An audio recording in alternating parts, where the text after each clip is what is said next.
Ladies and gentlemen, I am back, and this is episode 56 of the Toe Sweet Wrestling Podcast. Ladies and gentlemen, I'm back like Jordan after the first retirement. I'm back and better like Eric Bischoff's WWE theme song, and I'm ready to rise up like Aleister Black in the theme song. We're about to do this thing now. Ladies and gentlemen, I always like to take this opportunity to talk about myself. The man of the hour. and let me tell you something, Daddy. When you're the man, you make history every time you step foot in this ring. And that's the bottom line. Of the Toe Sweet Wrestling Podcast. Ladies and gentlemen, let's go.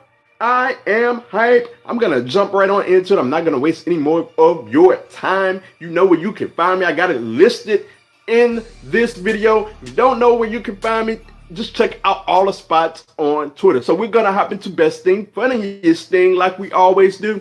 And the funniest thing I've seen all week was Kevin Owens. I got to admit, it was so strange to see Kevin Owens pander to the crowd and like be a face for the crowd when he's been dogging the crowd for years. But I gotta admit, it kind of works and it kind of has some sustainability to it. I'm interested in to face Kevin Owens and to roll Kevin Owens just going off as a face. I can buy into it. I just found it so funny that he was pandering to the crowd as like he was one of the people. And he said he was one of the people. I just bursted out laughing when he said that. But I'm interested in it. It was still funny, however.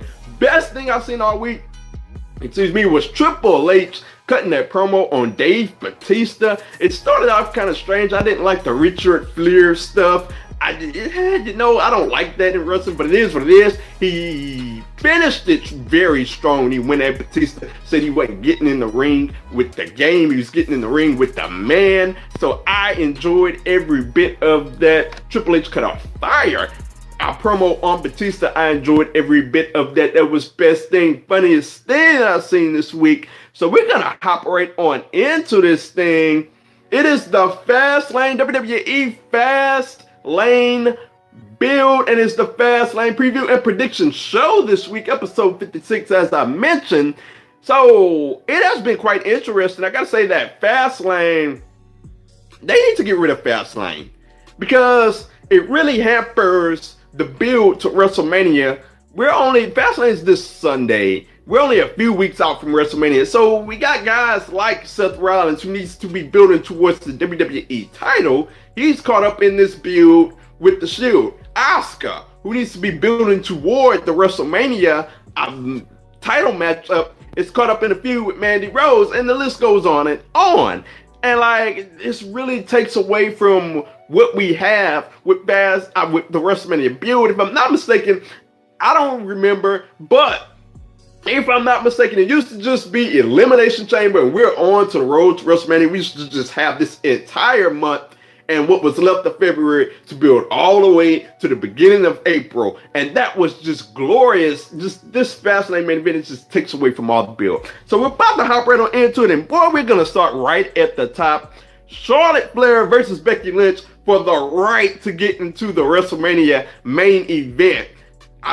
Versus Ronda Rousey. We'll see if it's just a singles match between Charlotte Flair and Ronda Rousey, or a triple threat match with Becky Lynch, Charlotte Flair, and Ronda Rousey. Boy, this just threw me for a loop last Monday night. So I'm coming in from a parade, and I'm watching Raw late, and it's about 12 o'clock. I get in, and I'm like, okay, I'm just gonna go ahead and watch Raw, because if I go on ahead and go to sleep, I'm just gonna read the results. So I watched Raw, and during the course of Raw, the suspension of Becky Lynch has been lifted. And I'm like, okay, why?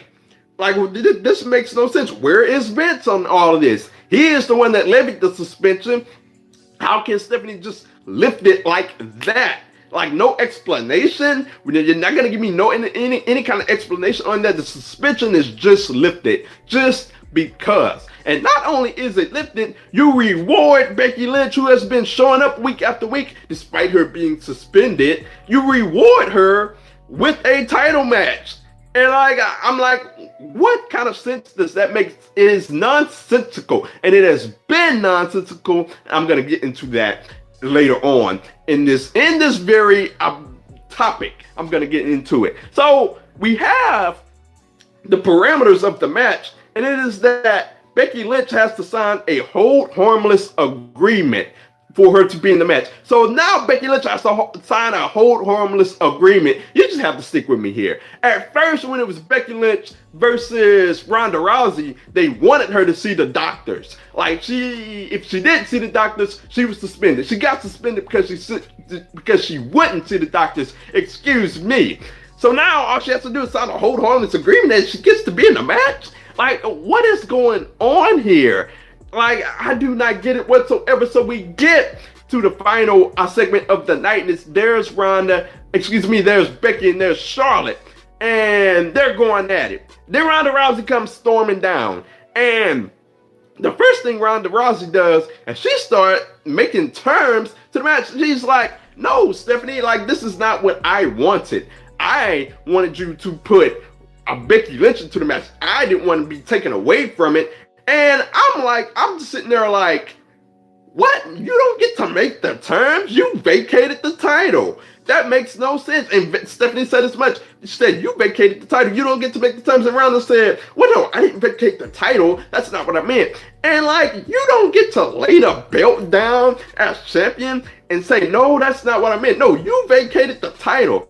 None of this makes sense here. Like, what are we doing here? So, Stephanie, not the Stephanie McMahon that I know, not the growling, fierce, angry Stephanie McMahon, she just hands Ronda Rousey the title back. Like, what kind of sense does that make? Okay, Ronda, you can just have the title back. Here you go. Like, what are we doing here?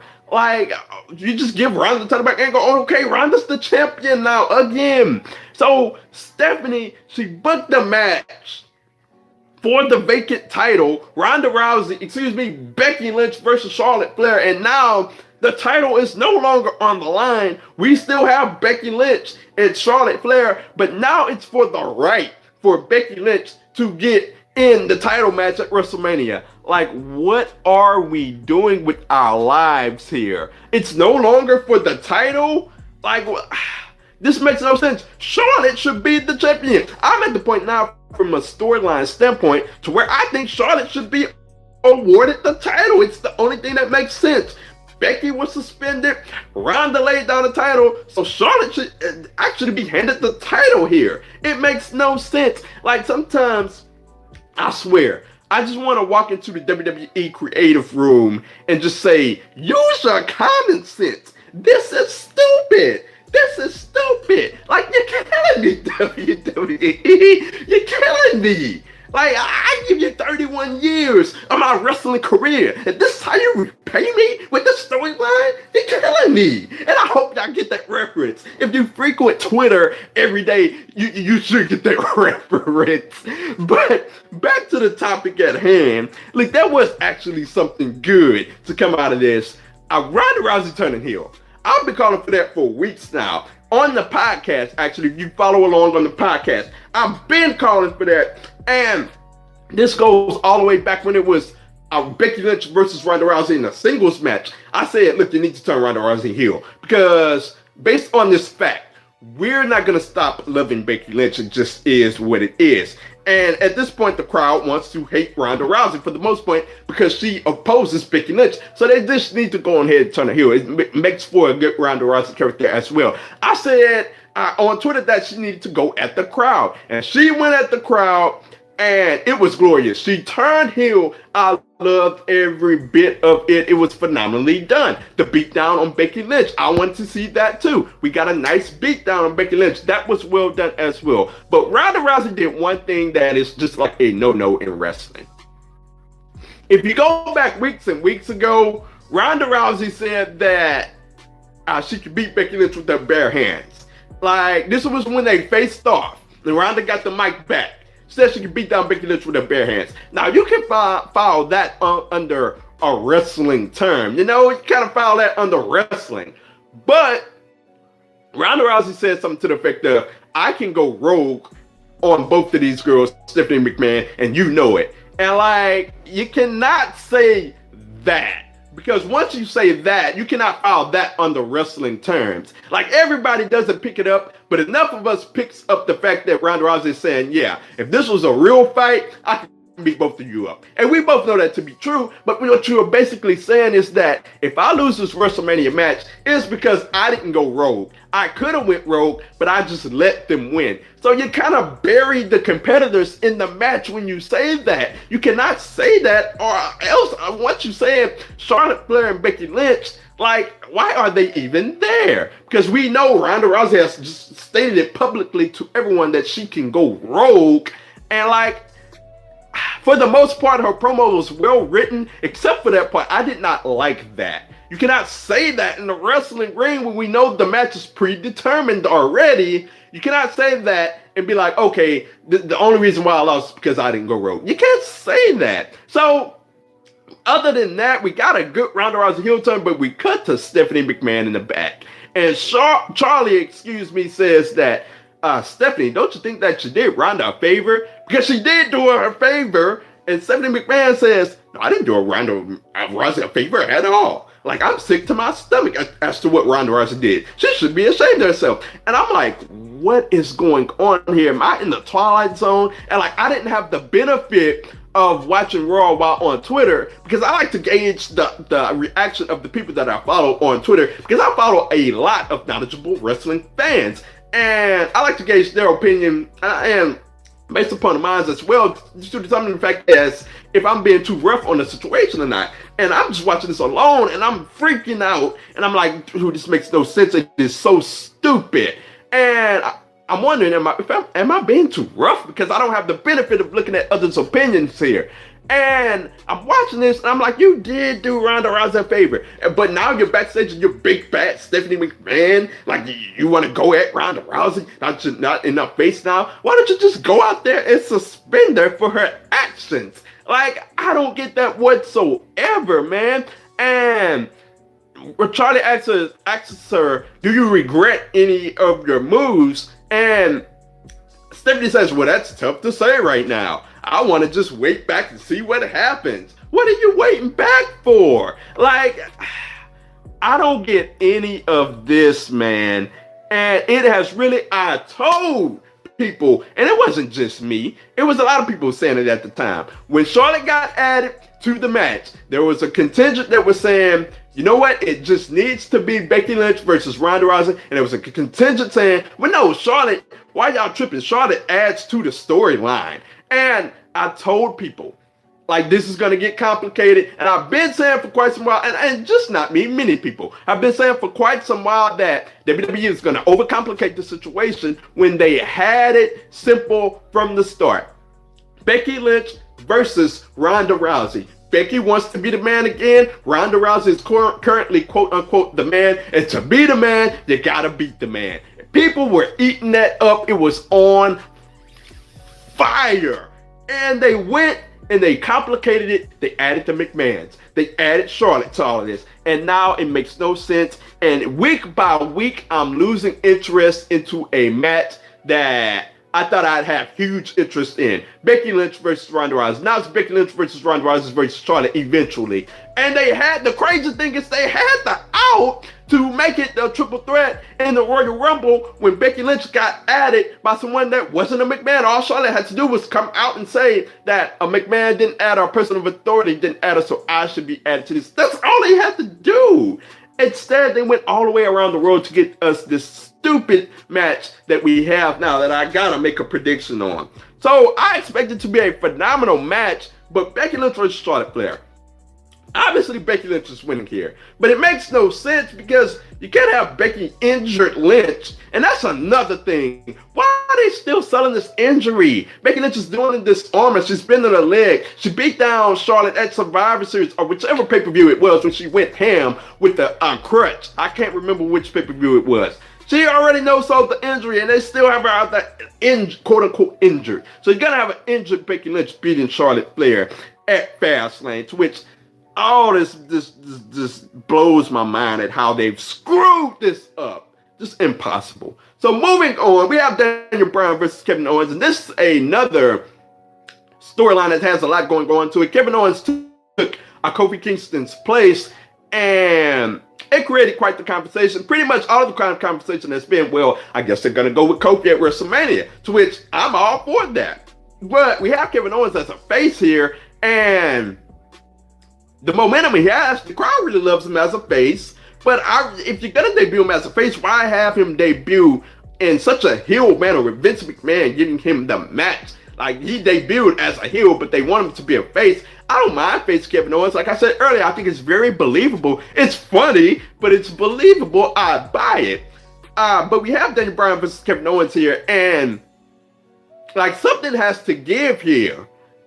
Kevin Owens is in a situation to where, look, he's debuting as a face. He needs to keep this momentum. The crowd loves him, and I don't think he needs to be losing out to Daniel Bryan. And eventually, if he gets added to the match at WrestleMania, I don't think he needs to be losing out there. But Kofi Kingston needs to win that match at WrestleMania as well. So we have quite the situation. As it pertains to this match, I see a dusty finish happening here. Daniel Bryan needs a win.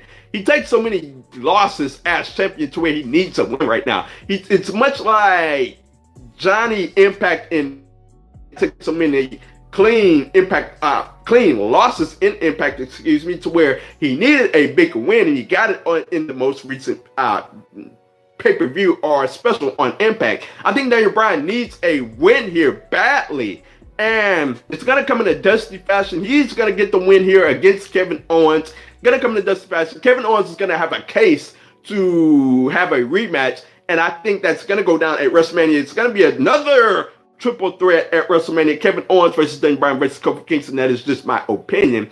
And I don't know where they're going to go with Kevin Owens. He really needs to maintain some type of momentum. As a face, I wouldn't have debuted him in a title match. I would have had him debut somewhere lower, maybe the United States Championship, somewhere in the big level feud. I would have had him debut there, but we have ourselves here. I think Daniel Bryan picks up the win. But Kevin Owens is going to have a case for a rematch after Fastlane. I can almost guarantee it. So moving on, we have The Shield. Another thing that just blows my mind. Versus Drew McIntyre versus Baron Corbin versus Bobby Lashley. So The Shield is back together, ladies and gentlemen. And Roman came back, had a very heartfelt speech. Very glad that he's beaten leukemia. I'm happy to see him back. But the formation of The Shield, I am ticked off about it. I do not want to see it whatsoever. So you mean to tell me, and I ranted and raved about this Monday night as well. There's another case to where I was like, am I too hard on the situation here? But I couldn't judge it off anything because I was the only one online. It was like 12, 1, 2 in the morning at the time. So I'm watching this and I'm like, okay, Roman wants it was a decent enough opening segment. Roman wanted the Shield to be back together because he wanted his boys to be back together, because you never know in life how many days you have left. I felt that was well written. And I understand it from Roman's point. Some said that he didn't want it to happen. And I understood that. Initially, Dean didn't want it as well. So I'm looking at it and I'm like, okay, they wrote a good storyline, and like nobody wants it outside of Roman. I can understand that. If it's gonna get written back together, at least make it to where it has some type of sense in it and not just thrown together. Well, we got it all thrown together. Baron Corbin, Bobby Lashley, and Elias Drew McIntyre is laying a beat down on the Shield, Seth Rollins and Roman Reigns. 2/3 of the Shield, So Dean Ambrose is up in the crowd, and I'm like, please don't come down, because it makes no sense whatsoever. Dean Ambrose comes running down and saves the day, and they fist pound. Like, what sense does that make? Dean Ambrose has been blowing these guys off the entire night, and like he's back together with them just like that. Roman Reigns, like, the dude turned on Seth Rollins the night of your announcement, and now you just accept the dude back just like that. That makes no sense whatsoever. Like, of course fans are gonna like it because they remember the Shield, how great the Shield was, what the Shield stood for, and they want to see it back because Dean Ambrose may or may not be leaving. That's up in the air as far as I'm concerned. But We have this match, The Shield versus Drew McIntyre versus Baron Corbin versus Bobby Lashley. I think the result is not in question here. The Shield is obviously going to win. It's Roman Reigns' first match back. But I see a lot of theories going around. A lot of people want to see a heel turn either from Roman Reigns, and I don't think that's going to happen because they finally have the crowd cheering the guy 100%, so I don't see a heel turn coming here whatsoever. But it would be interesting. A lot of people want to see, I've seen on Twitter this circulating, and boy, this should make me pull out my hair. People want to see that Dean Ambrose turn on Seth and Roman. Like, you want to play that out again? That just happened like a couple of months ago. Why do it again? Like, I don't want to see that happen. At the end of the day, I don't think any heel turns will happen here. Roman Reigns will win. He will get the pinfall, Superman punch over somebody who will take the pinfall. The Shield wins here. So next up, and I'm talking about just pulling my hair out left and right, Asuka versus Mandy Rose. Mandy Rose picks up a pinfall win over Asuka. We haven't seen Asuka in months, and Asuka just reappears, and the first thing that happens is Mandy Rose picks up a win over Asuka. Roll up win, if I'm not mistaken. And it's like, really, that's what we're doing with Asuka here? So we don't see Asuka again. It's Mandy Rose versus Naomi, and we get this pitiful 50-second match. Mandy Rose picks up a win over Naomi. What is even the point with Naomi right now? I don't even want to see her. They're not even treating her with any type of respect. So Mandy Rose is backing up. She's getting ready to go out, and then we see Asuka come out of nowhere. She lays the beat down on Mandy Rose. So we have Asuka versus Mandy Rose, and this is another case. Why are we doing this at Fastlane? Like, what is the point? Asuka's gonna win here, and it's gonna be fairly convincing. Mandy Rose has no chance here whatsoever to pick up a win. Asuka will be your victor here. So I don't even know what's gonna happen to Asuka. I'm assuming that, I don't even know what's gonna happen, because I'm assuming that it's going to be a letdown match at WrestleMania for Asuka. Somebody that we're not going to even be interested in. I'm assuming it's going to be Lacey Evans. We'll see as time goes on. So next up, we have a title match on the line, and it is Miz versus the Usos for the SmackDown Tag Team Championships. And here we are again. I thought rematches didn't matter. Boy, that lasted long. Rematches are a thing of the past until Shane McMahon wants his rematch back. So we have Shane McMahon and The Miz versus the Usos. We had a decent enough segment, and The Miz picked up a win over Jey Uso, if I remember correctly, over this recent episode of SmackDown. And we have a situation here. I'm going to go to Don Callis. Don Callis had a profound statement. He said that he doesn't want to see cool heels anymore in wrestling. And I can't go that far, but I understood the premise of what he was saying. And the premise is playing out in this feud. We have the Usos who are cool heels. And sometimes cool heels are good, but you have situations like these to where Shane McMahon and The Miz are playing the face, and they can't really get over enough with the crowd because the crowd loves the Usos because they're too cool. And now they are the cool heels, but Shane McMahon and The Miz can't get over because they cannot relate to the crowd. They cannot get over on the Usos as faces. So I don't know who's playing a face here because the Usos are too cool as heels and the crowd loves them. But we have this matchup, and this is where I expect the dissension to take place with Shane McMahon and The Miz. We're finally going to have the big breakup, or at least I hope. As for your winners of the match, the Usos are going to win the match. I expect the breakup. We're in The Miz's hometown, so they're in somebody's hometown. Something has to go down. They're not going to win. I expect a breakup of The Miz and Shane McMahon here, which leads to the Usos picking up the victory at WWE Fastlane. So moving on, we have another tag team title match. It is the Boston Hug Connection versus Nia Jax and Tamina, and it is for the Women's Tag Team Championships. And I gotta say that I have not been interested in this feud whatsoever. I'm sorry, but I love me some Sasha, I love me some Bayley, but I'm just not interested in Nia Jax and Tamina. I don't know if I'm alone on that. I don't know if I'm being too hard on them, but I'm just not interested in them. The singles matches with Bayley and Nia Jax and Sasha Banks and Tamina have not been very interested in at all, in my opinion. Look, I like the women's tag team championships. I want them to succeed very much, but I'm just not interested in this particular feud. If they would have ran the Riot Squad and Bayley and Sasha, maybe that would have been something that would have been interesting. It would have been overly done, but it still would have been what I would have considered a fantastic match. But I don't expect this to be a fantastic match. I hope that proves me wrong. I hope it is a fantastic match because it is very important for the ladies. It is very important for the ladies tag team division. So I'm wishing the best for it, but the Boston Hug Connection will pick up the win here.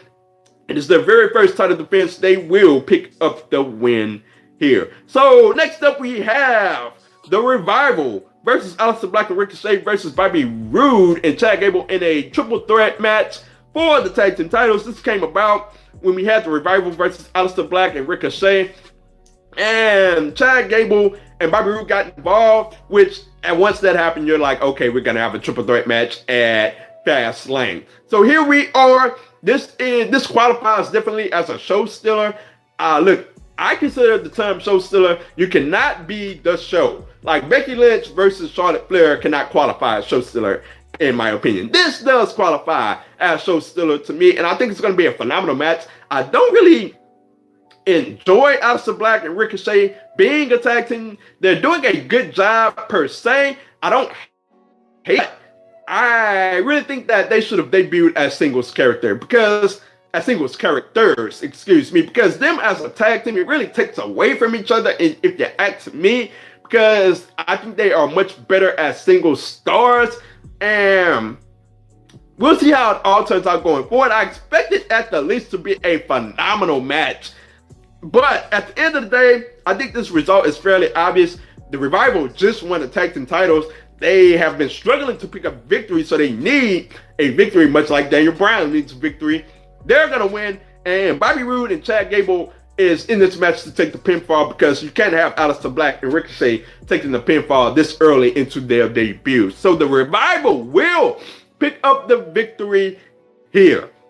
Last up, we have Andrade versus Rey Mysterio. This is on the kickoff, and this is really going to be on the kickoff. I think they've really blown it with Andrade and Rey Mysterio, because this is a feud that really should have been big time, and they've blown it on SmackDown. I mean, the matches were stupendous. Match of the year candidates on SmackDown, but at this point, it needs to be for something. At this stage, we've already seen them go off time and time again. Like, at this point, it needs to be for something, like some type of title or some type of significance needs to be placed on this match. It shouldn't just be on the kickoff. It is a WrestleMania worthy match. Like, we need to have some type of stipulation going forward. But here it stands on the kickoff. It's going to be another banger, but I wish it would be for something more and not on the kickoff. At the end of the day, I think Rey Mysterio is going to pick up the win here. And the feud, I think it's going to continue, because I don't really see these guys going anywhere else outside of fighting each other or wrestling each other next month or this coming month heading into WrestleMania. I think it's going to continue, and we'll see how it all turns out going forward. Rey Mysterio picks up the win here. So that is it for episode 56 of the Too Sweet Wrestling Podcast. Let me know your thoughts on anything WWE Fastlane, Daniel Bryan versus Kevin Owens, the mess that is the Women's Championship feud with Becky Lynch, Ronda Rousey and Charlotte Flair. Let me know all of your thoughts. Hit me up on Twitter at OMGCoreyB or at 2SweetPod. You can hit me up on Periscope as well at 2SweetPod. And also in the YouTube comments, feel free to leave your thoughts. I will respond to anything.